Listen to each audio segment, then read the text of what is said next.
I want to see my family. This is how I was deported. It's not a nice experience that you'd ever wish on anyone. Unbelievable. Wow. Wow. Like that was very enlightening actually. Hi guys, welcome back to my channel. If it's your first time here, welcome. I am Sassy Funke. I'm a Nigerian travel and lifestyle content creator. I'm also the author of Lagos Travel Guide, the #1 travel Bible for anyone visiting or looking to learn more about Lagos, Nigeria. So this video is a little bit different from my typical videos. I'm going to be essentially reading some of the comments on a video that I did about my near removal / deportation video. In that video, I was nearly removed from the UK. If you haven't seen that video, make sure to check it out up there. I'll link it right up there for you to watch it. So I'm going to be reading some of your comments. So don't forget to hit subscribe, like this video, and let's get straight into the comments.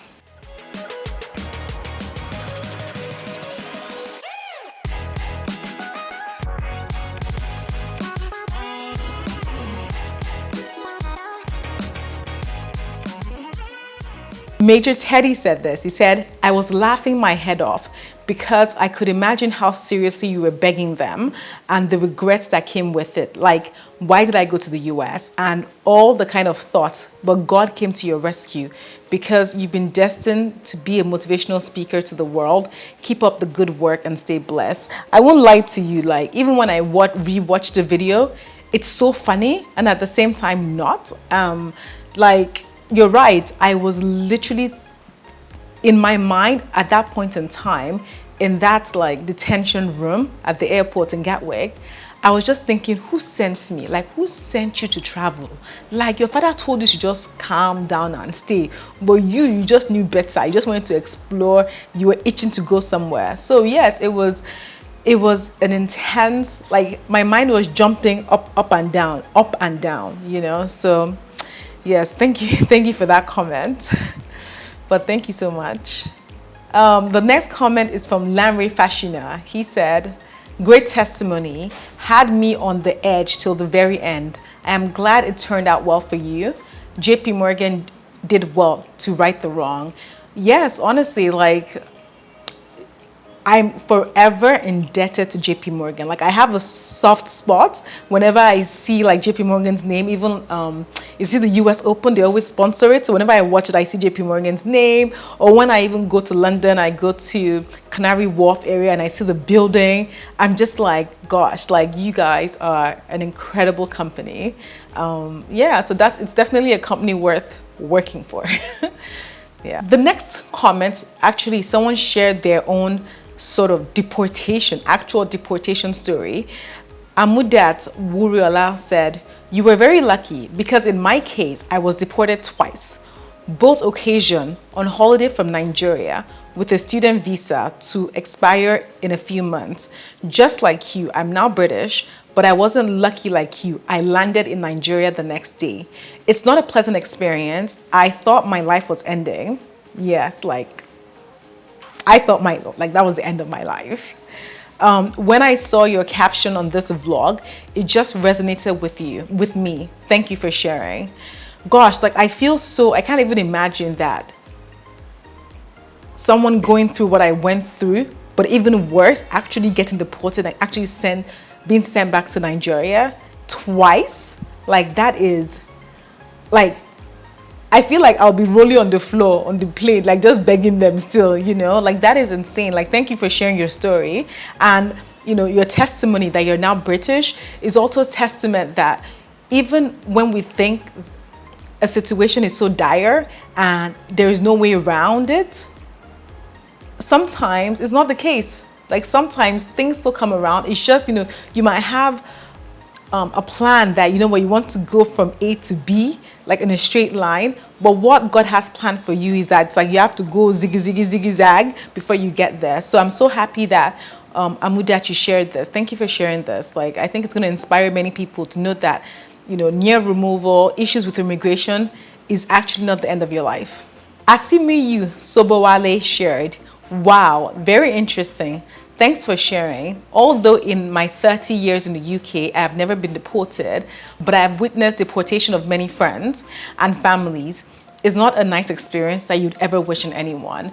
There's one saying I always tell my friends, that this experience that I had, I would never wish it on my worst enemy. Like, there's no one I do not like in the world that I would want them to experience what I experienced, especially at that age. Like, I was young. This happened over 10 years ago. To think that anyone could go through this. And I think what Tiamiyu is saying is actually quite interesting, that more so than ever, by sharing my story, I realized that so many Nigerians have gone through similar or worse situation. Like, as if it's even such a normal thing. But the truth is, people don't really talk about it. So, but thank you for sharing this, that, you know people that have actually experienced this. Like, it's sad. Thank you. So, Bobby Brown shared this. Not on Nigerian passport, but such experiences I detest. Good to hear about the other lady's experience, so I know to avoid certain places. Your story is powerful. Thank you.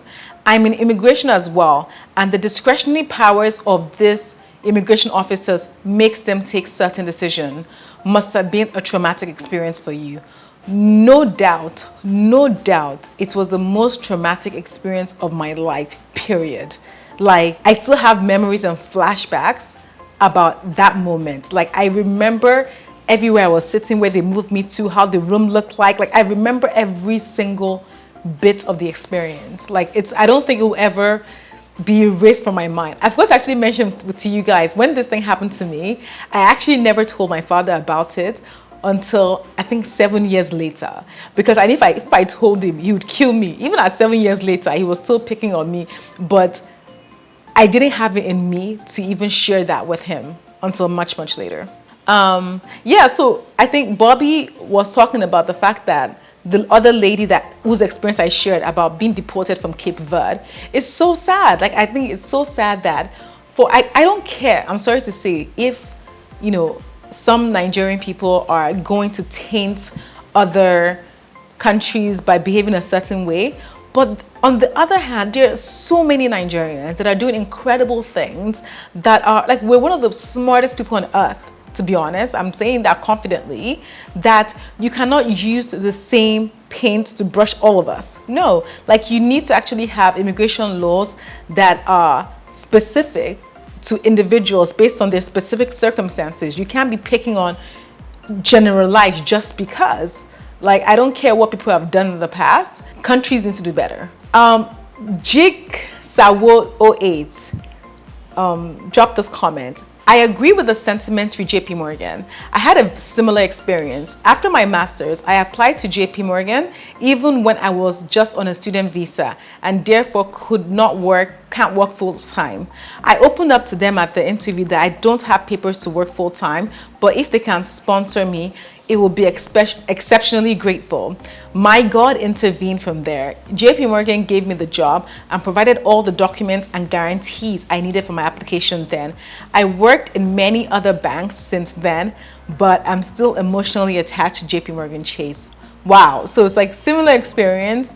JP Morgan, they're an international company that have the funds to support work permits and applications. So, and not even only that, I think similar experience, just the level of care that they have. And I know JP Morgan is also all about diversity, and then you just talk about it, they actually act on it. So yes, I'm happy that you have the same sentiment. I'm forever emotionally attached to them too. OPA left a comment. Interesting.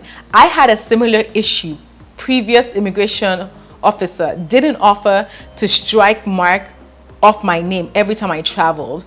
I got stopped and interrogated. So I mentioned in my video that subsequently, when I actually traveled and I arrived at immigration in the UK, a gentleman, an immigration officer, actually saw this issue or whatever, this incident on my profile, and basically went to tell the chief immigration officer to strike it off, so that every single time they wouldn't actually be questioning me about it, which is very irritating, So I'm sorry that they didn't strike the mark off your name.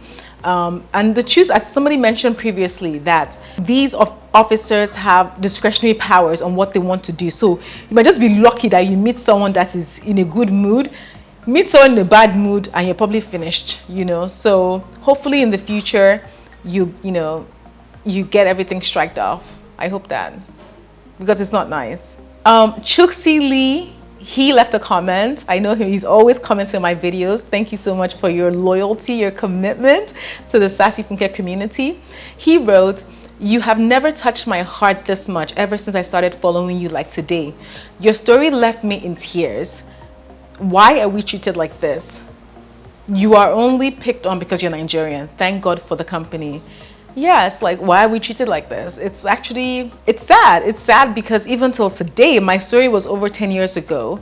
Even till today, you know, we're being treated like, you know, I think I was on a Clubhouse group a month ago, and people were sharing experiences of how maybe they traveled to South America and how they were basically treated like criminals. You know, these are hardworking professionals that have traveled to visit countries, and you know, in today's world, like, the way they're still treating Nigerians is terrible. And I'm happy that, you know, the immigration officer that I met on subsequent visits to the country said to me that, yeah, like, he was able to actually outrightly call it out and say that, yes, you were picked on because you're a Nigerian. Like, I love that level of honesty because it's obviously a thing. Yeah, but thank you, Chuxili, again. For always engaging on my videos. Bam Bam Info said, "New to your channel, I'm watching from Australia. I enjoyed your content. I can imagine what you went through. The visa life is a struggle, as in, it's a real struggle.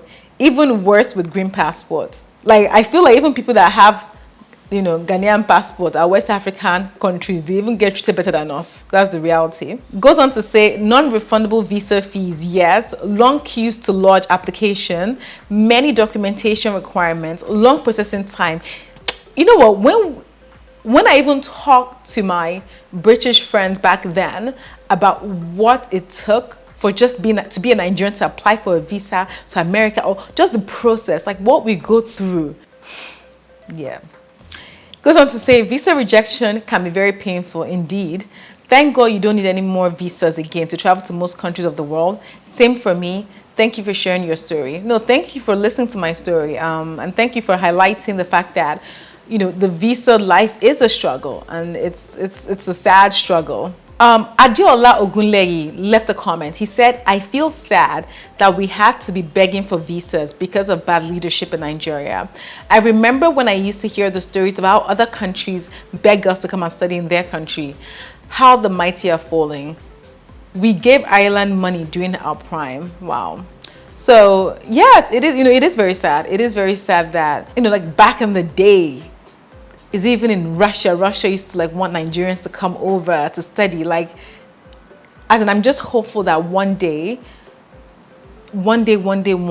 things will get better. Like, people will be begging us to come. You know, I'm hopeful that will happen one day too. Ojoke Emmanuel writes this: "The root cause of these problems still lays with the most useless government on the planet that has zero interest in the people.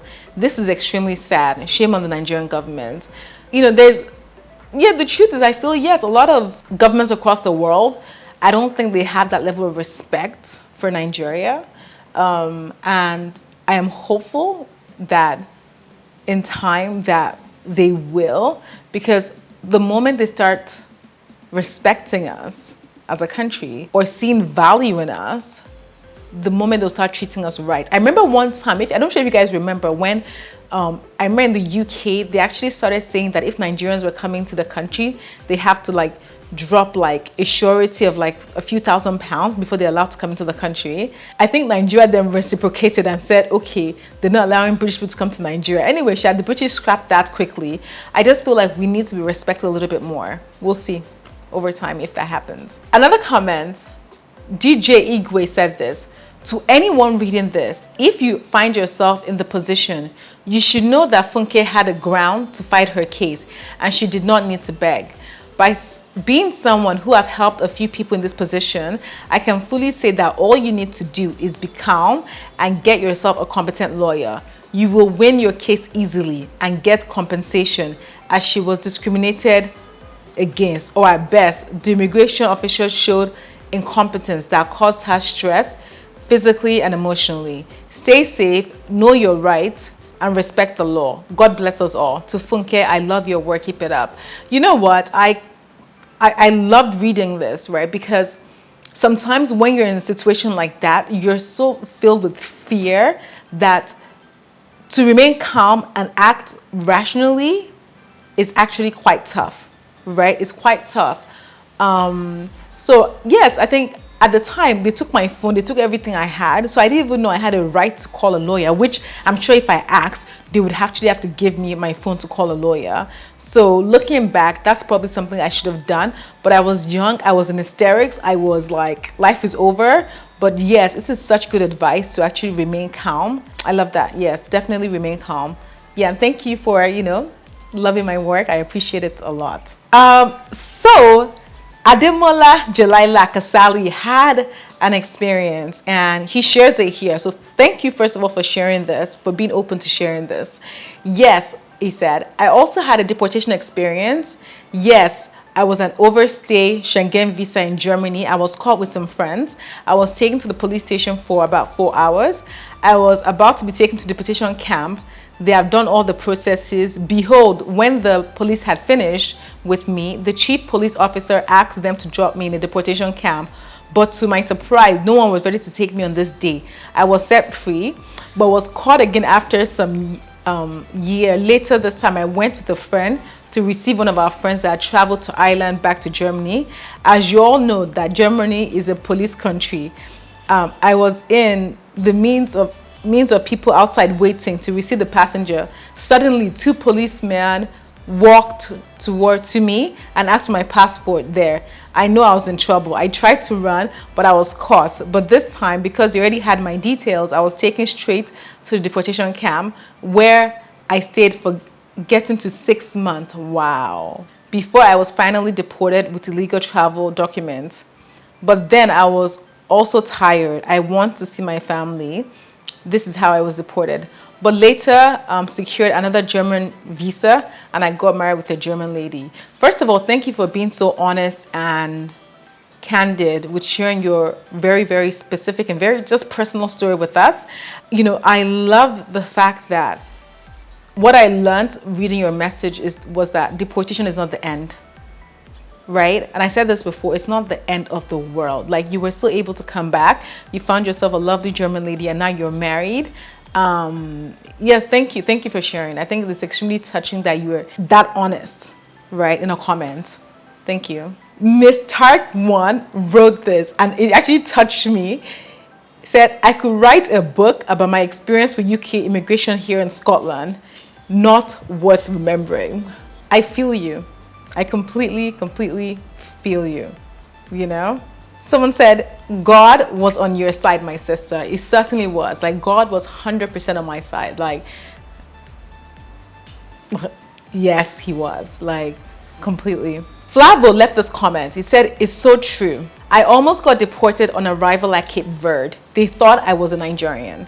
The immigration officer, one short woman with some short haircut, repeatedly called me a Nigerian. I was handled as a criminal. Long story short, someone had to explain to them in their native language before I was even allowed to open my passport. I got to understand the Ghana passport looks a little similar to the Nigerian passport. They apologized and I was allowed in. Nigerian are being hated for no reason. Like, this is our West African ECOWAS country, whereby they already have this innate. I'm sorry, I genuinely believe that governments need to train their immigration officers not to be biased. Yes, I'm sure they encounter many crazy things, but it's your job not to operate with that bias as much as you can. Like, in this situation, it's clear to read that they operated with huge bias, that they didn't even care to find out what the passport looked like, that it was a Ghanaian passport and a Nigerian passport. Like, that is clear discrimination. And we need to do better. Like, especially as an African country like Cape Verde, we need to do better. Finally, the final comment I'm going to share on here is from the Jules Active. Says, hi Sassy, I'm glad it worked out okay for you. However, I want to add that in spite of all the ugliness towards foreigners and non-Europeans especially, most of it is about targets, quotas, and more money for UA coffers. In your case though, it wouldn't have been deportation because technically you had not overstayed your visa. You would have simply been refused entry. Your circumstance was changing and it would have been up to your employer to notify them at some point before your visa runs out, a process that was already in the works. So they were simply taking advantage in pouncing on it. Trust me, if you were in any serious breach, you would have been sent home no matter the pleas. Probably, I guess. UK border and immigration will set yearly quotas for how many non-Europeans to refuse entry, to deport, to allow in, employ. What? They set quotas for deportation? Like, I'm not sure how true that is, but if that's true, that is madness. Each one allowed in adds to monies to UK coffers or fill a need in the job market. So sending you back, not deportation, would be better for the UK as you'll likely reapply, pay the UK money. Trust me, the UK values your money in spite of your superior behavior. For example, the situation with Jamaican families known as the Windrush scandal a few years ago under Theresa May, the then Prime Minister, where she deliberately targeted for deportation. Jamaicans who were legally here because UK invited them in the 60s as nurses, healthcare workers, but did not give them the correct papers deliberately. This was all about meeting her non-Euro person deportation quota for that year. Like, I didn't know this. Very unfair and race bias, but God ensured it blew up in her face and led to her resignation. Today, those Windrush families are still fighting to get their correct papers. Unbelievable. Wow. Wow. Like, that was very enlightening, actually. I didn't know about this. But yes, guys, I want to say a huge thank you to every single person that watched my video, that led with compassion, that left amazing comments. I appreciate every single one of you guys. Like, you know, immigration is such a touchy subject. I love that you guys were very open to share your stories, very, very personal stories. Yeah, like, thank you so much, so much. I appreciate every single one of you guys. Don't forget to hit that huge subscribe button and give this video a huge thumbs up. Thank you so much, and I'll see you on my next video. Bye.